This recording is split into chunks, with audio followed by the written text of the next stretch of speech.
কোন ভার্সিটিতে পড়েন? রাস্তাঘাটে যাতায়াতে সমস্যা হয় না তো?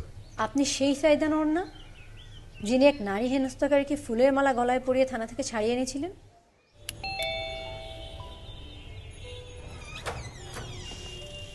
আসসালামু আলাইকুম, কাকে চাই? ওয়ালাইকুম আসসালাম মা। আমি আপনাদের এই আসনে সংসদ সদস্য পদপ্রার্থী। আমার নাম সাইদ আনোয়ার। বাসায় আর কেউ নেই?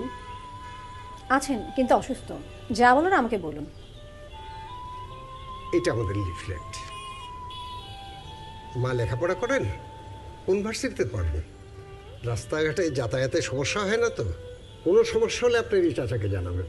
আর আপনার আব্বা আম্মাকে আমার সালাম বলবেন। বলবেন ভোটটা যেন এই মার্কা দেখে দেয়।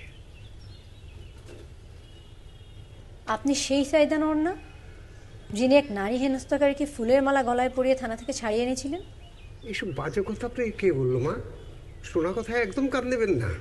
এগুলি আমার বিরুদ্ধে বিরোধী দলের প্রোপাগান্ডা। শোনা কথা আপনাকে কে বলেছে? সেদিন পোশাকের দোহাই দিয়ে হেনস্থার শিকার সেই ভিকটিম আমি। আর আপনি সেই হেনস্থাকারীকে ফুলের মালা গলায় পরিয়ে থানা থেকে বের করে এনেছিলেন। আপনি খুব ভুল জায়গায় এসে পড়েছেন। আপনি সেই? হ্যাঁ, আমি। আপনাদের এই চেহারাটা দেশের প্রত্যেকটা মানুষের কাছে আজ স্পষ্ট। আপনারা যতই মিষ্টি কথা বলেন না কেন, নারীদের প্রতি আপনাদের মনোভাব বুঝতে আমাদের আর বাকি নেই।